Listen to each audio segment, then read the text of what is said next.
عزیزان محترم، کہ اس بی بی کا تذکرہ ہے جو کوثر قرآن ہے، جو باعث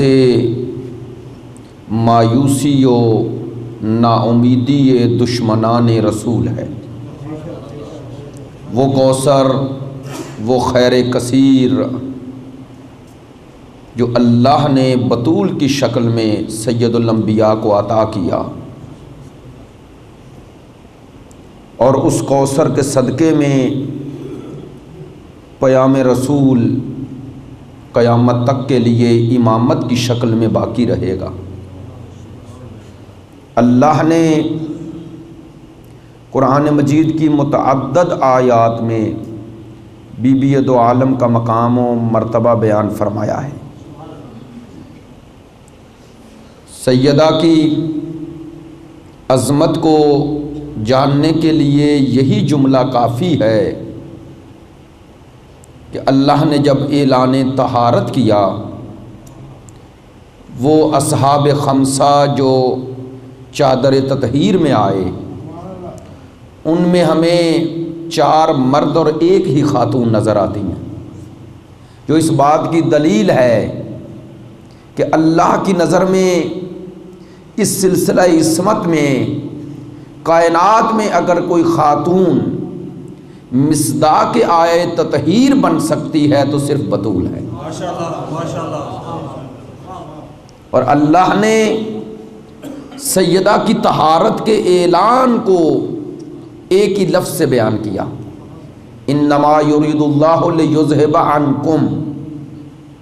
وہ قم جو ضمیر ہے مذکر کی، وہ غلبے کی وجہ سے ہے، چونکہ 4 مرد ہیں 1 خاتون ہے۔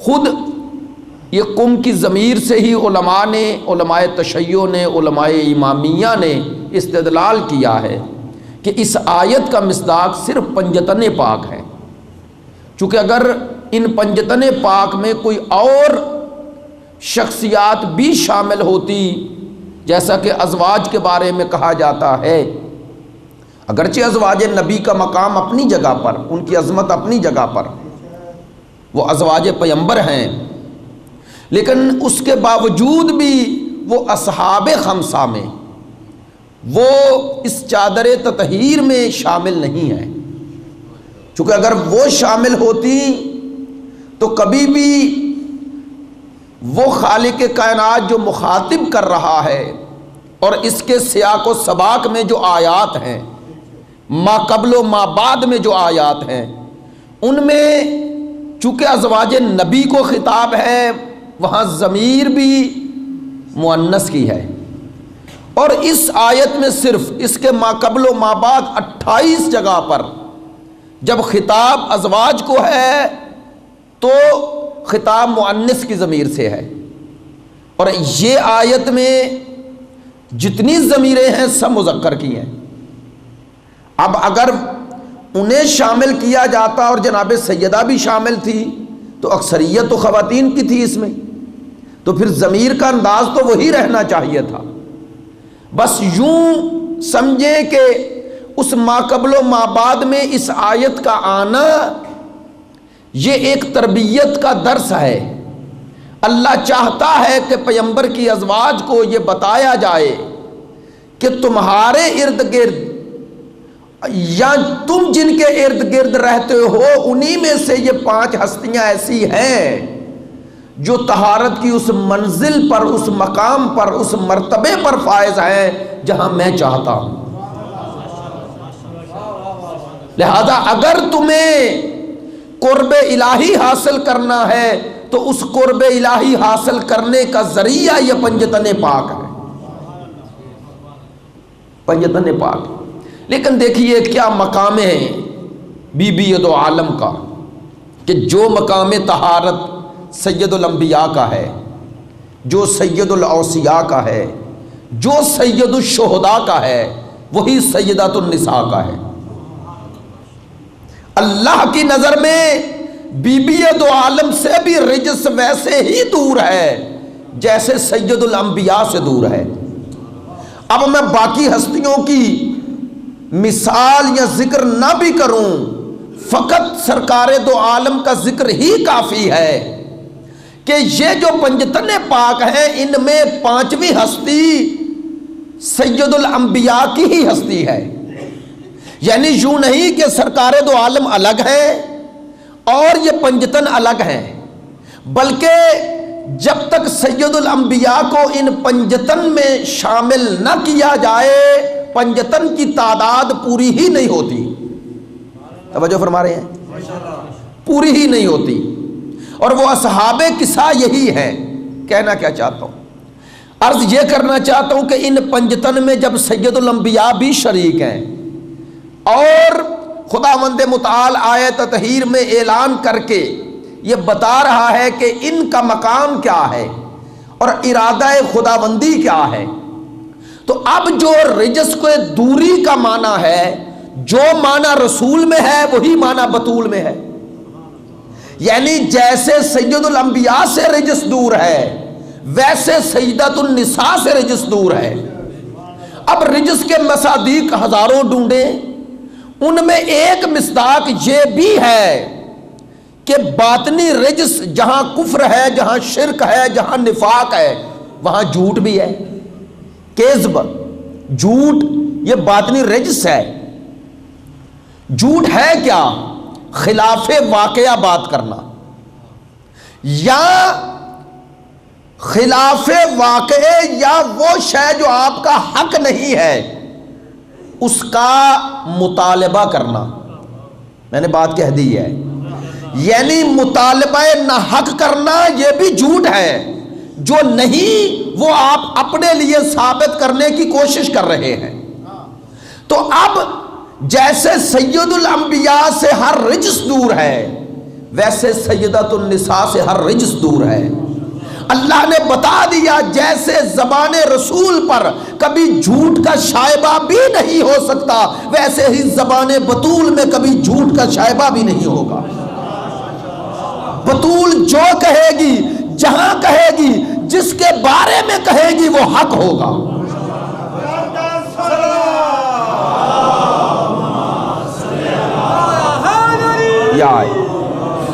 میں اکثر ایک جملہ کہا کرتا ہوں، ایک ہوتا ہے ترازو، ایک ہوتی ہے جنس.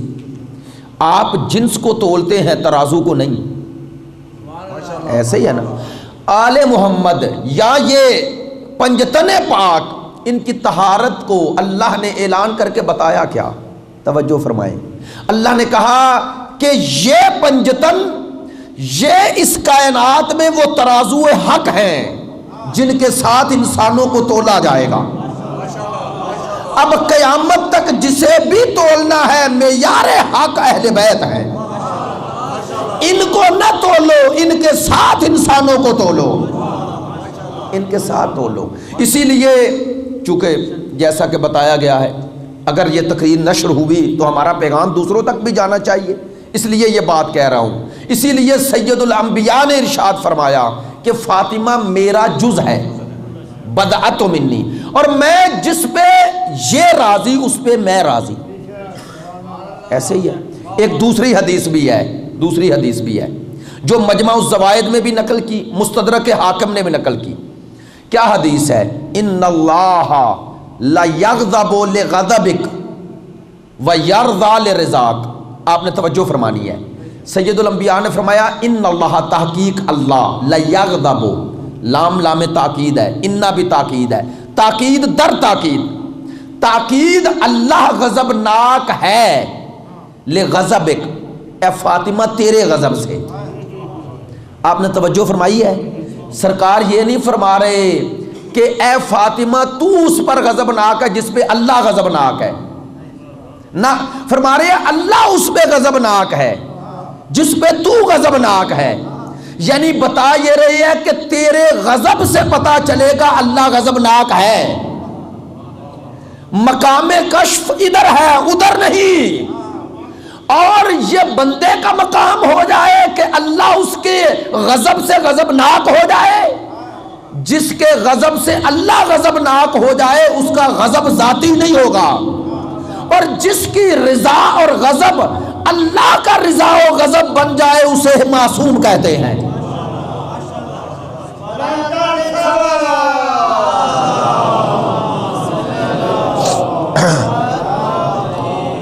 انہیں ہی معصوم کہتے ہیں۔ معصوم ہوتا ہی وہ ہے جس کی اپنی مرضی نہ رہے، وہ تابع مرضی خدا ہو جائے۔ کہا اللہ تیرے غضب سے غضبناک ہے، تیری رضا سے راضی ہے، یعنی آل محمد معاشرے میں، امت میں ترازو حق ہیں۔ اب جملہ بدل دوں، آل محمد اور آل محمد میں خصوصاً سیدہ ترازو رضا و غضب خدا ہے۔ میں نے بات کہہ دی ہے، سیدہ ترازو غضب و رضا خدا ہے، یعنی کیا معنی؟ اگر جاننا ہے کہ خدا کس پہ راضی ہے تو ادھر نہ دیکھو ادھر دیکھو۔ سید الانبیاء نے یہ بیان فرمایا کیوں؟ تاکہ میرے بعد دنیا کو پتہ چل جائے کہ حق کدھر ہے اور باطل کدھر ہے۔ یہ معیار و ملا کے حق و باطل ہے۔ اب سیدہ کا وہ پہلو، وہ طہارت، وہ صداقت، وہ مودت اہل بیت واجب ہے نا۔ میں اکثر یہ جملہ کہہ چکا ہوں، اور کن لفظوں میں واجب ہے؟ خدا نے فرمایا قُل لَا أَسْأَلُكُمْ عَلَيْهِ أَجْرًا إِلَّا الْمَوَدَّةَ فِي الْقُرْبَى، میں کوئی سوال نہیں کرتا الا مگر کرتا ہوں۔ کس کا سوال کرتا ہوں؟ قربا کی مودت کا۔ تو اب جن کی محبت رسول مانگ رہے ہیں، اگر صرف پیش نظر اپنی ذات ہو کہ میری بیٹی ہے، میرے نواسے ہیں، میرا داماد ہے یا میرا بھائی ہے، اگر اپنے سمجھ کر مانگیں تو پھر آیت کیوں آئی؟ آیت کیوں آئی؟ دیکھیں، اپنی ذات اگر پیش نظر ہے اور اپنے رشتہ دار پیش نظر ہے تو اللہ کیوں کہہ رہا ہے کہ مانگ؟ بس خدا نے بتایا، وہ رسول جس کی زبان سے خدا یہ کہلوا رہا ہے، ان صلاتی و نسکی و محیایا و مماتی للہ رب العالمین، میری زندگی، میری موت، میری قربانی، میری نماز، میرا جینا، میرا مرنا سب خدا کے لیے ہے۔ جس رسول کا ہر فعل تابع رضا خدا ہو وہ اپنی ذات کے لیے محبت نہیں مانگے گا۔ تو کیا کہنا چاہتا ہوں؟ کہنا یہ چاہتا ہوں ان کی محبت اگر محبت خدا نہ ہوتی تو رسول کبھی ان کی محبت کو واجب نہ کرتے۔ نہیں توجہ فرمائی، واجب کون سی شے ہوتی ہے؟ محبت اہل بیت واجب ہے، اور یہ صرف اہل تشیع کا عقیدہ نہیں، اہل تسنن بھی مانتے ہیں۔ وہ امام شافعی کے اشعار تو آپ کو یاد ہوں گے، یا آل بیت رسول اللہ حبکم فرض من اللہ فی القرآن انزلا، فرماتے ہیں اے اہل بیت رسول، اللہ نے تمہاری محبت کو قرآن میں فرض کر دیا ہے۔ آپ نے توجہ نہیں فرمائی، کیا کہنا چاہتا ہوں؟ فرض کہتے کسے ہیں؟ واجب کسے کہتے ہیں؟ واجب اسے کہتے ہیں جس کے ادا کرنے سے قرب خدا ملے اور جس کا ترک کرنا دوری خدا کا سبب بنے۔ نماز فرض ہے نا، نماز کا ترک کرنا گناہ ہے نا؟ گناہ ہے کیا معنی؟ اللہ سے دور کر دیتا ہے، اللہ سے دوری کا سبب ہے، اور نماز کو ادا کرنا قرب خدا کا سبب ہے۔ یعنی جس طرح نماز قرب خدا کا سبب ہے، روزہ قرب خدا کا سبب ہے، حج قرب خدا کا سبب ہے، زکوٰۃ قرب خدا کا سبب ہے، اسی طرح محبت اہل بیت بھی قرب خدا کا سبب ہے۔ نہیں، میں یہ کہنے میں حق میں جانب ہوں کہ جو مرتبہ اسلام میں نماز کا ہے وہی محبت اہل بیت کا ہے۔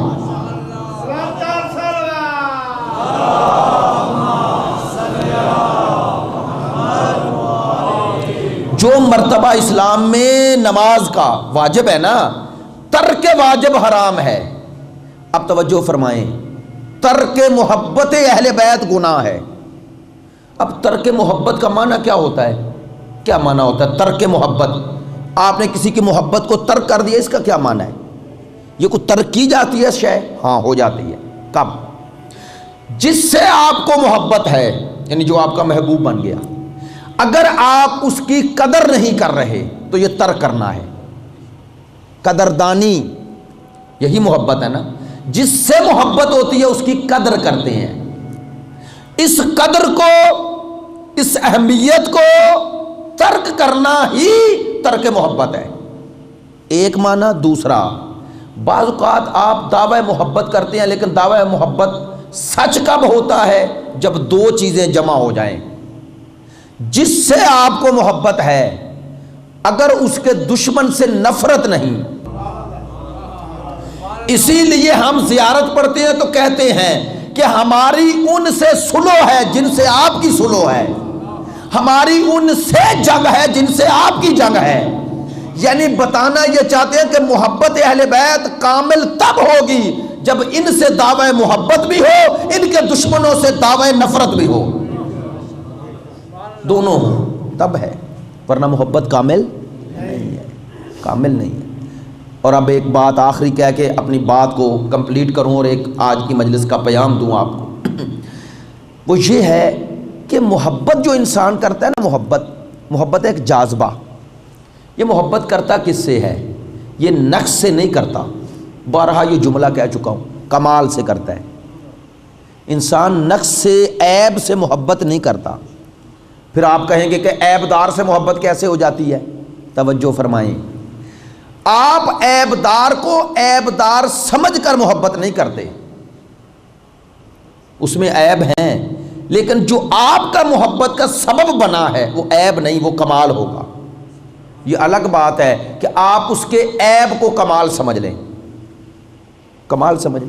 مثلا آسان کر دوں، آپ نے دیکھا ہے کہ کوئی انسان اس چیز پہ فخر کرے اور آپ اسے پسند بھی کریں کہ وہ کہے کہ میں فلاں شخص سے اس لیے محبت کرتا ہوں کہ وہ جاہل ہے.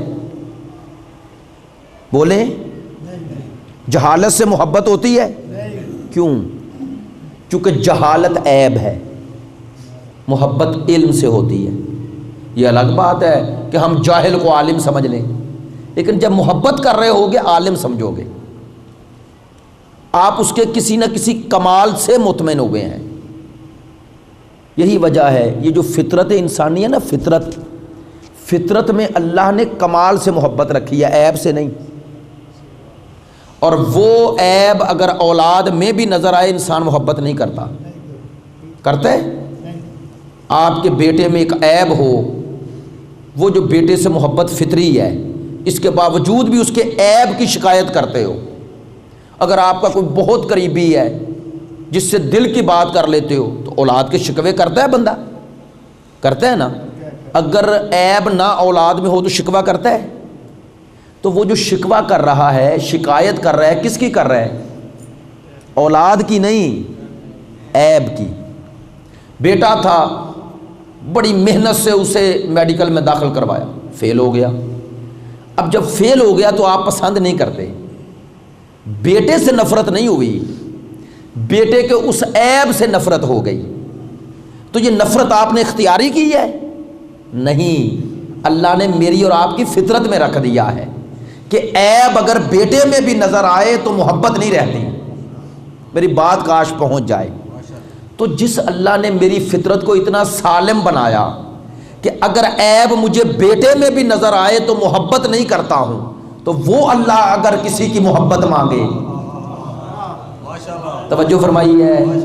دیکھیں میں انسان ہوں، انسان ہو کر بھی میری فطرت اس سے محبت نہیں کرتی جس میں عیب ہو. وہ عیب میری عزیز ترین ہستی میں بھی ہو. بھئی بیٹے سے زیادہ عزیز کون ہوگا جو آپ کی نسل کی بقا کا سبب بن رہا ہے؟ انسان اس سے بھی محبت نہیں کرتا وہ عیب اگر بیٹے میں بھی نظر آ جائے. چلیں اور آسان کر دیتا ہوں. ایک عالم تھا، آپ کو اس سے بڑی محبت تھی، خدا نہ کرے خدا نہ کرے آپ کے سامنے اس کا کوئی عیب آ گیا، آپ کے دل میں عزت رہتی ہے؟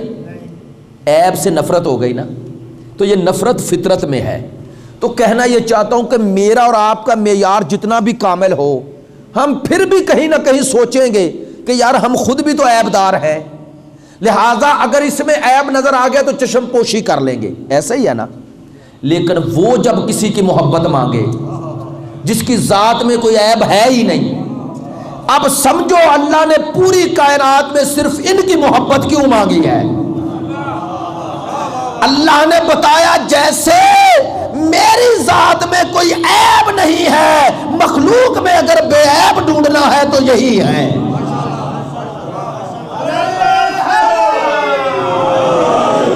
لہذا اگر کہا اگر محبت کرنی ہے تو ان سے کرنا، ان میں کوئی عیب نظر نہیں آئے گا. اور اگر یہ عیبدار ہوتے تو ان کو نماز کے درود کا جز نہ بناتا. عبادت اللہ کی اور درود ان پر. اور وہ بھی امام شافعی نے ہی کہہ دیا کہ من لم یصلی علیکم لا صلاۃ لا، جو آپ پر نماز میں درود نہ بھیجے اس کی نماز ہی نہیں. یہ نہیں کہیں نماز پڑھ لی ناقص رہ گئی، نہ کہا نماز ہی نہیں، یعنی اس کا پڑھنا نہ پڑھنا برابر ہے جو آپ پر درود نہ بھیجے. تو اگر درود نہ بھیجنے سے نماز نہیں رہتی، اور اگر درود والوں سے کوئی لڑے، کوئی درود والوں کو ناراض کرے، کوئی درود والوں پہ ظلم کرے، تو اس کی نماز کیا، اس کا ایمان نہیں رہے گا. اگر درود سے نماز نہیں ہے تو اگر صاحبان درود پر ظلم کر دے تو پھر ایمان رہے گا. لیکن یہ بات ڈرتے ہوئے کہہ رہا ہوں، بندگی اس کی اور اس کی بندگی میں ذکر ان کا. کیوں یہ ذکر کیا درود کی شکل میں؟ سارے انبیاء اللہ کے ہیں نا بھئی، اللہ کی کامل و اکمل مخلوق ہے. کسی نبی کا سوائے سید الانبیاء کے نماز میں ذکر نہیں ہے. ذکر آپ تکبیرۃ الاحرام سے شروع ہو جائیں خدا کی حمد ہے، قرآن ہے، سورتین ہے، رکوع میں جائیں سبحان ربی العظیم اسی کا ذکر ہے، سبحان ربی الاعلی اسی کا ذکر ہے. تشہد میں بیٹھ جائیں اشہد اللہ الہ الا اللہ اسی کا ذکر. اب اشہد اللہ الہ الا اللہ وحدہ لا شریک کے بعد فوراً لہجہ بدلا، نہیں یوں کہوں اس کا ذکر کرتے کرتے اس کا ذکر شروع ہو گیا. خدا کا ذکر کرتے کرتے بندہ خدا کا ذکر شروع ہو گیا. تو یہ ذکر میں نے اور آپ نے کوئی تھوڑا اپنی مرضی سے کیا ہے، یہ اسی نے کہا کرو. تو اگر یہ بندہ اس کا بندہ نہ ہوتا تو اللہ کبھی نماز میں اس کی گواہی رسالت کو نماز کا جز نہ بناتا. اللہ نے کہا اگرچہ بندگی میری ہے لیکن نماز میں اس کا ذکر کر کے تمہیں بتا رہا ہوں. یہ بندگی اس وقت تک کامل نہیں ہے جب تک ان بندوں کے در پہ نہ جاؤ جو بندگی کا درس دے رہے ہیں.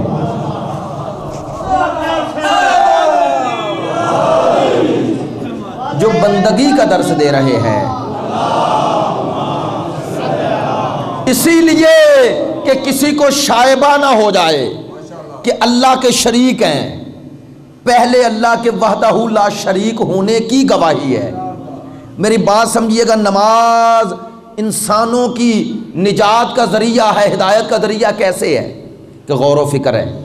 دیکھیں اشہد اللہ الہ الا اللہ وحدہ لا شریک، یہ کہہ کے پھر کہا واشہد ان محمدن، بولے عبد، وہاں کہا لا شریک، یہاں کہا عبد، تاکہ دنیا کو پتہ چل جائے کہ جب اس کا شریک بننے کی صلاحیت اور کمال کے باوجود کہ نماز میں آ گئے لیکن پھر بھی پہلے لا شریک اسے کہا، تاکہ دنیا کو پتہ چل جائے جب مصطفیٰ جیسی ہستی خدا کا شریک نہ بن سکی تو جو مصطفیٰ کی غلامی کا دم بھر رہا ہے. توجہ فرما رہے ہیں؟ اسے خدا کہنے والا کتنا بے وقوف ہے. اب توجہ فرمائیں، پہلے اللہ کے وحدہ لا شریک ہونے کی گواہی کے بعد پھر کہا محمد. کون محمد؟ جو عبد ہیں. پھر رسول کہا، پہلے عبدیت پھر رسالت. یہ ہے بندے کا کمال. اللہ نے کہا جب بندہ میری بندگی میں کامل ہو جائے تو اب اس کا ذکر بندگی میں ہونے کے باوجود بھی بندگی میری ہی رہے گی. تو اگر رسول کا ذکر ذکر خدا نہ ہوتا تو اللہ کبھی اس کے ذکر کو نماز کا جز نہ بناتا. اب سمجھو وَأَشْهَدُ أَنَّ مُحَمَّدًا عَبْدُهُ وَرَسُولُهُ کے بعد تیسرا آیا حکم اللہم صلی علی محمد وآل محمد. اب توجہ فرمائیں، میں نے پہلے کہا تھا انبیاء میں کسی نبی کا ذکر نہیں، تمام انبیاء میں آخری نبی کا ذکر ہے. تو اب سید الانبیاء کے ذکر میں سارے نبی آ گئے یا نہیں؟ آ گئے ہیں نا بھئی. جب سرکار کی عبدیت اور رسالت کا اقرار کر رہے ہو تو یہ دلیل ہے کہ جن جن کی رسالت کا اقرار رسول نے کروایا ہے ان کی رسالت کا اقرار بھی کرنا پڑے گا. اب اس کے بعد اللہم صلی علی محمد و آل محمد. یہ آل محمد کیوں ہے؟ اب کہوں خدا کی قسم درود واجب ہوا ہی اس لیے ہے تاکہ آل محمد کی شناخت ہو جائے. نہیں، اگر رسول کا ذکر کرنا مقصود ہوتا وہ تو پہلے ہو چکا.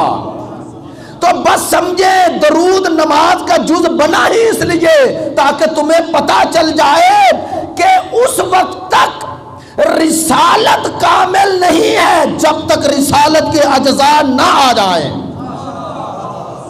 آئے ہائے، کہا وہ ہستی اگر یہ آخری نبی تمام نبیوں کا وارث ہے تو آل محمد میں بھی وہ آ رہے ہیں جو اس نبی کے وارث ہیں. اگر نبی کا ذکر نماز میں قرب الہی کا سبب ہے تو پیغمبر کے بعد جو آل محمد ہیں وہ بھی قرب الہی کا سبب ہے، وہ بھی قرب الہی کا سبب ہے.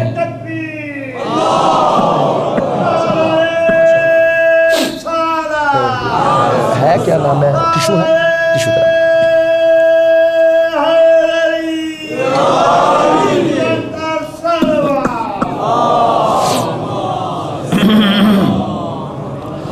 بہت شکریہ، بہت شکریہ. آل محمد پر درود ہے. اب میں نے جو ساری بات کی اس کا خلاصہ یہی کر دیتا ہوں. جب آل محمد پہ درود ہے تو اس آل محمد میں بطول شامل ہے نا.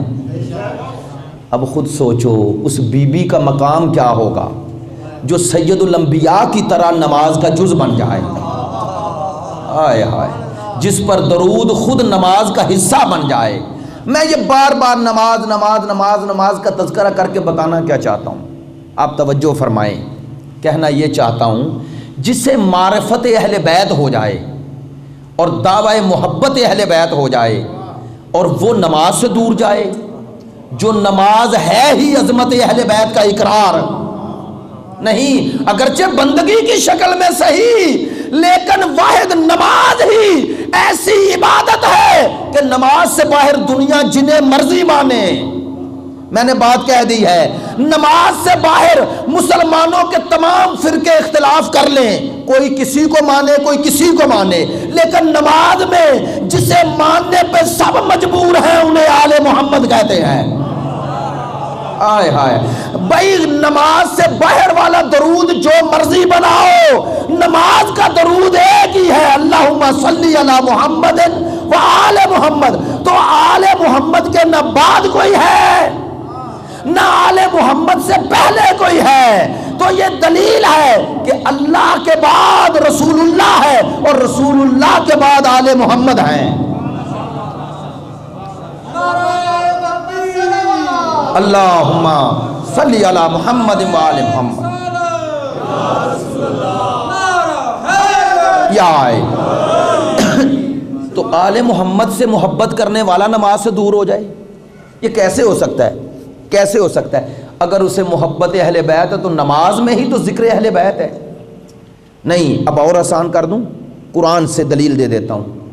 سورہ حمد پڑھتے ہیں، سورہ الحمد میں شروع ہوئے الحمدللہ رب العالمین الرحمن الرحیم مالک یوم الدین ایاک نعبد و ایاک نستعین. آغا صاحب تشریف فرما ہے، یہاں تک صرف اللہ کا ذکر ہے، کسی اور کا ذکر ہے ہی نہیں. تیری حمد، ساری حمد تیرے لیے. تو رحمان ہے، تو رحیم ہے، تو قیامت کا مالک ہے، تیری ہی بندگی ہے، تجھ ہی سے مدد ہے، تجھ ہی سے مدد ہے. یہاں تک اللہ ہی کا ذکر ہے نا، خداوند متعال کا، اس ذات کا ذکر ہے. اس کے بعد کیا ہو گیا؟ صراط اہدنا الصراط المستقیم. یہ دعا ہو گئی. پہلے حمد تھی، اب دعا ہو گئی. کس سے دعا؟ اس سے اہدنا الصراط المستقیم. اب جو ترجمہ بھی کرو، ہمیں سیدھی راہ پہ قائم رکھ یا دکھا، ہے تو دعا نا، دعا یہی جملہ ہے نا. اب توجہ فرمائیں، یہ جو کہا جا رہا ہے ہمیں صراط مستقیم دکھا، اللہ کو کہا جا رہا ہے نا، تو اللہ ہی دکھائے گا نا. اب اسی نے کہا صراط الذین انعمت علیہم، وہ جو راہ تجھ سے مانگ رہے ہیں وہ ان کی راہ ہے، ان کی راہ ہے جن پر تو نے انعام نازل کیے. اب میں کوئی روایتی جملے بھی نہیں کہنا چاہتا، وہ باتیں بھی نہیں کرنا چاہتا جس سے مومنین کے یا بندہ ذمہ دار ہو جائے خدا کے ہاں دیندار، کوئی تحقیر بھی نہیں کر رہا ہوں، لیکن سوال تو ہے۔ اور میں نے بعض علماء غیر تشیع سے بھی سوال کیا، چپ ہو گئے۔ میں نے کہا کہ یہ جو کہا جا رہا ہے ان لوگوں کی راہ، اللہ ان لوگوں کی راہ دکھا، کہا اللہ سے جا رہا ہے، لیکن جن کی راہ دیکھنے کا کہا جا رہا ہے وہ تو اللہ نہیں، چونکہ آپ خدا سے کہہ رہے ہیں ان لوگوں کی راہ دکھا، کن کی؟ انعمت علیہم، جن پر تو نے انعام کیے۔ تو کیا مانگ رہے ہو؟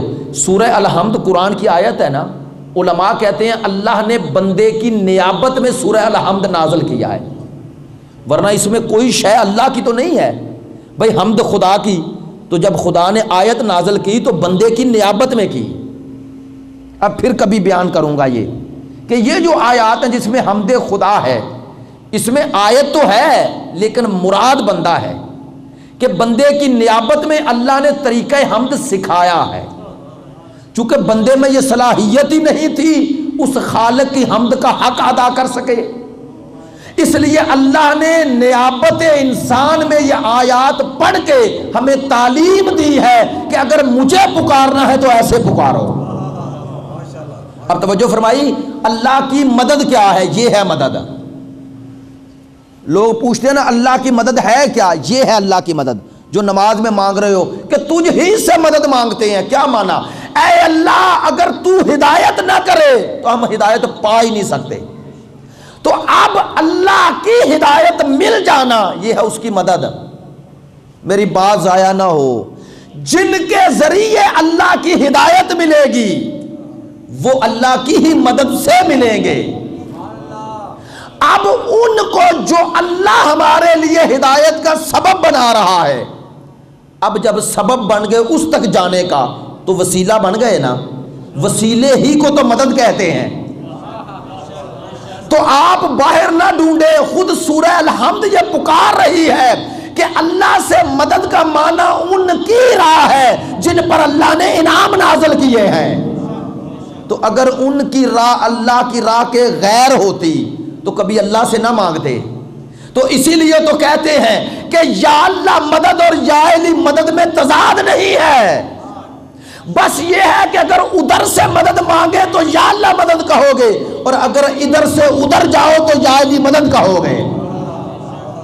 لیکن فرق ہے، اللہ نے کہا ادھر سے ادھر آنا میرا کمال ہے، بھئی میں نے بھیجی ہے، میں تو محتاج ہوں ہی نہیں، میں جب تمہاری طرف بھیجتا ہوں تو محتاج نہیں، تمہارے وجود میں یہ ظرفیت ہی نہیں کہ ڈائریکٹ آ سکو، لہذا اللہ کا یہ کرم ہے جو وہاں سے یہاں وسیلہ بھیج دیتا ہے۔ میری بات نہیں پہنچی۔ اب اگر اللہ کے صاحبان انعام ہمیں ملیں تو یہ سب سے بڑی نعمت ہے۔ نبوت اللہ کے صاحب انعام ہونے کی دلیل ہے، نبی اللہ کا انعام یافتہ ہے، صدیق اللہ کا انعام یافتہ ہے، شہید اللہ کا انعام یافتہ ہے، صالحین اللہ کے انعام یافتہ ہیں۔ ان کی راہ مانگ رہے ہو، کہا ہمیں راہ دکھا، اللہ نے کہا وہ صاحبان انعام یہ 4 گروہ میں نظر آئیں گے، 4 گروہ میں۔ اب میں نتیجہ دے رہا ہوں میرے دوستو، انبیاء سارے صاحبان انعام ہیں لیکن سب کی نبوتیں ایک جیسی ہیں؟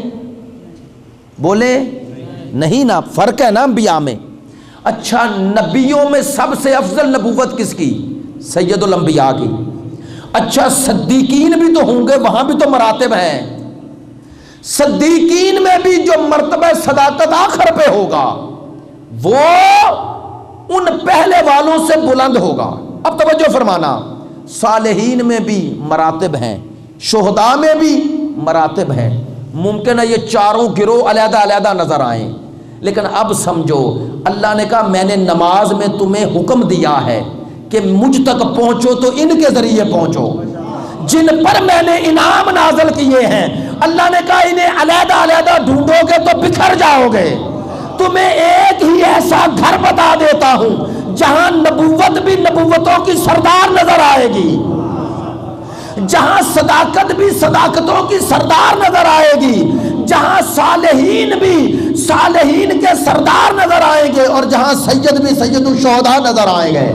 اب سمجھو بطول کا گھر وہ گھر ہے جہاں نبوت بھی آخری نبوت ہے، صداقت بھی آخری صداقت ہے، صالحین بھی آخری ہیں، اور شہید بھی سید الشہداء ہیں۔ خدا کی قسم کائنات میں کوئی گھر ایسا نہیں جہاں چاروں گروہ ایک جگہ نظر آئے، اگر ایک جگہ نظر آئے تو بطول کے گھر میں نظر آئے ہیں۔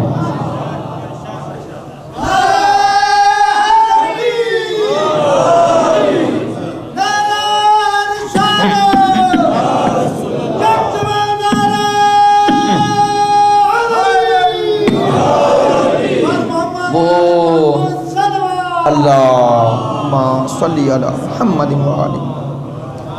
یہ ہے صاحبان انعام۔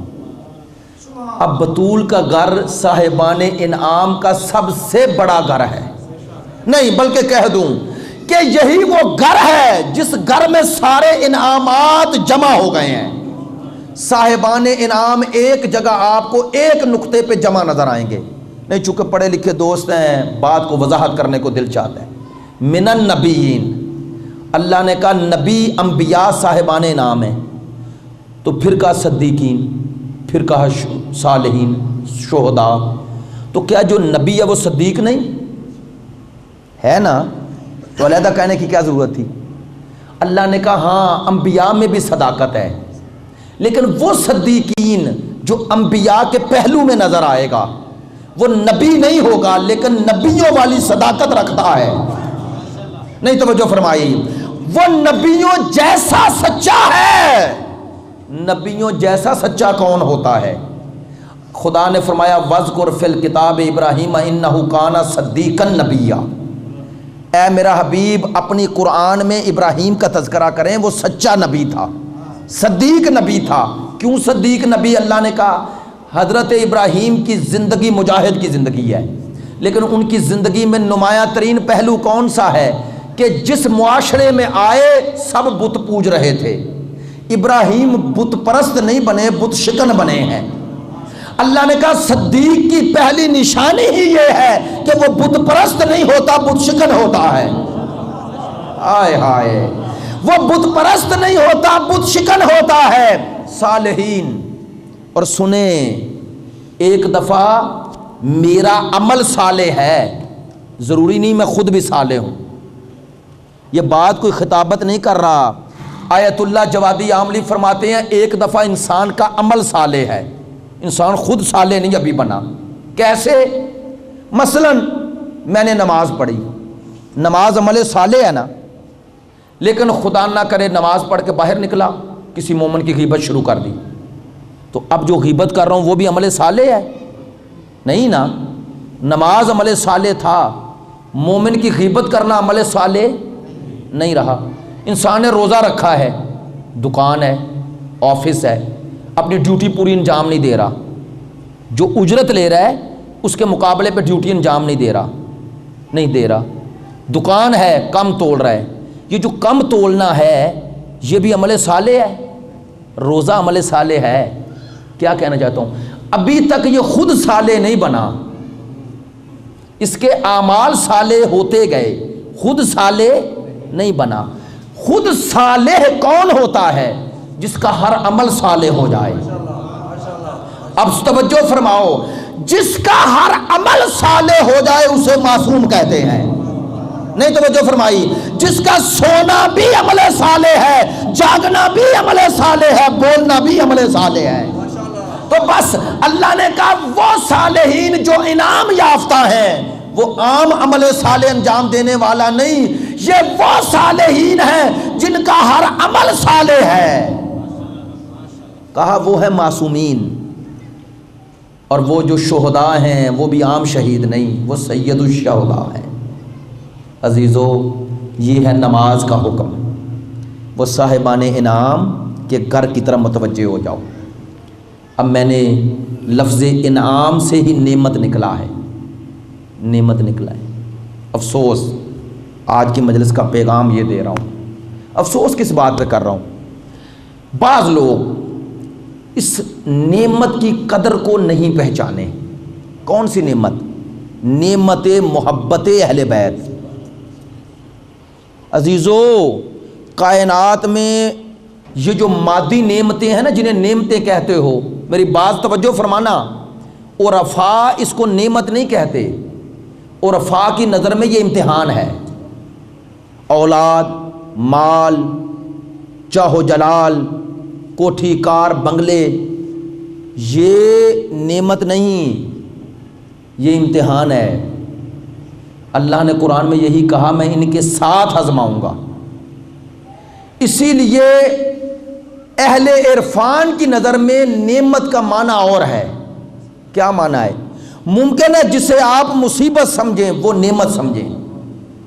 مثلا دنیا کا نہ ملنا میرے نزدیک مصیبت ہے، تنگ دستی ہم اس کو مصیبت سمجھتے ہیں، ہم اللہ کی ناراضگی سمجھتے ہیں، لیکن وہ جو خدا والا ہے وہ تنگ دستی کو اللہ کی نعمت سمجھتا ہے۔ کیوں؟ وہ سمجھتا ہے کہ نعمات کی فراوانی فراموشی لاتی ہے اور نعمات کی تنگ دستی خدا شناسی لاتی ہے۔ اب اس کے لیے اصل نعمت خدا پانا ہے، اصل نعمت خدا کی دی ہوئی نعمتوں کو پانا نہیں۔ اگر یہ نعمتیں وسیلہ بن جائیں خدا تک پہنچنے کا تو نعمت ہے، اگر یہ وسیلہ بن جائے خدا سے دوری کا تو مصیبت ہے۔ اب سمجھو، سب سے بڑی نعمت محبت اہل بیت کیوں ہے؟ چونکہ اہل بیت کی محبت خدا کے قرب کا ذریعہ ہے۔ اب سمجھیں، جسے ولایت مل گئی اسے سب سے بڑی نعمت مل گئی ہے، اور جس کے پاس ولایت نہیں اسے پوری کائنات بھی مل جائے تو مصیبت مل گئی ہے۔ چونکہ اسے پوری کائنات تو مل گئی، خدا نہیں ملا، اور جسے ولایت مل گئی ہے اسے کچھ نہ ملے، خدا مل گیا ہے، خدا مل گیا ہے۔ یہ ہے نعمت اہل بیت، یہ ہے نعمت ولایت، یہ سب سے بڑی نعمت ہے۔ اس نعمت کی قدر کرو، اس نعمت کے بدلے میں ہر شے چھوڑ دینا، اسے نہ چھوڑنا۔ میری بات توجہ فرمانا، محبت اہل بیت، مودت اہل بیت، اتباع اہل بیت، معرفت اہل بیت، اسے نہ چھوڑنا، جو چھوڑنا پڑے چھوڑ دینا۔ خدا کی قسم پوری کائنات کا سودا بھی کر لو گے نا محبت اہل بیت کے بدلے تو وہ کچھ نہیں، سب کچھ یہ ہے۔ اب ایک لطیف سا جملہ کہہ دوں اہل ادب کے لیے، محبت اہل بیت سے جان کا سودا بھی نہ کرنا۔ میں نے بات کہہ دی ہے، اس کے بدلے میں اپنے آپ کو نہ بچانا ورنہ زندہ رہ کے بھی مر جاؤ گے۔ اہل بیت کی مودت کو بچا لینا، جان دے دینا، مر کے بھی زندہ رہ جاؤ گے۔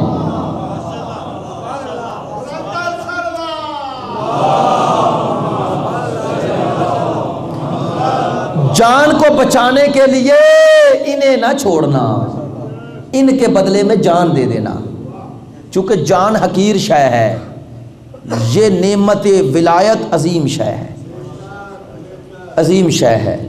میں اسلام آباد میں 6 سال ہو گئے رہتے ہوئے، جہاں پر تھوڑے سے وسائل آتے ہیں وہاں مسائل بھی آ جاتے ہیں، ایسے ہی ہے نا، مسائل بھی آ جاتے ہیں۔ دنیا بڑی بری شے ہے۔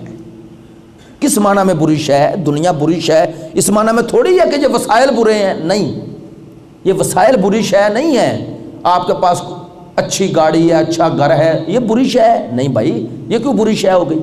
بری شے کیا ہے؟ ان وسائل کے ذریعے آپ کر کیا رہے ہیں؟ اگر وسیلہ خدا سے دوری کا سبب بنے پھر برا ہے۔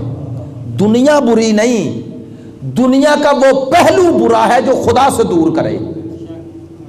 توجہ فرما رہے ہیں؟ بعض لوگ، واللہ میں جو بات ممبر سے اب ڈرتا ہوا کہہ رہا ہوں، سوال کرتے ہیں، فون کرتے ہیں، سر ایک رشتہ آیا ہے بیٹی کے لیے، بیٹے کے لیے، تو یہ پوچھنا چاہتے ہیں، اور بعض اوقات کہہ دیتے ہیں، کہتے ہیں باقی سب چیزیں ٹھیک ہیں، وہ شیعہ نہیں ہے، بیٹی دینا چاہ رہے ہیں، شیعہ نہیں، کیا دیکھ رہے ہیں؟ اپنا سٹیٹس، اس کا سٹیٹس، اور سٹیٹس کا معیار کیا سمجھا؟ مالی وسائل۔ معذرت کے ساتھ، اگر کسی کی بیٹی کسی ایسے گھر میں چلی جائے اور وہاں جانے کے بعد مودت و محبت اہل بیت کے تقاضے پورے نہ کر سکے، میں کہتا ہوں یہ جرم میں باپ شامل ہے۔ اس نے محبت اہل بیت کے بدلے میں بیٹی کے لیے جو سکون خریدنا چاہا وہ سکون نہیں ملے گا، وہ نہیں ملے گا۔ اس سے محبت اہل بیت کو اہمیت دو۔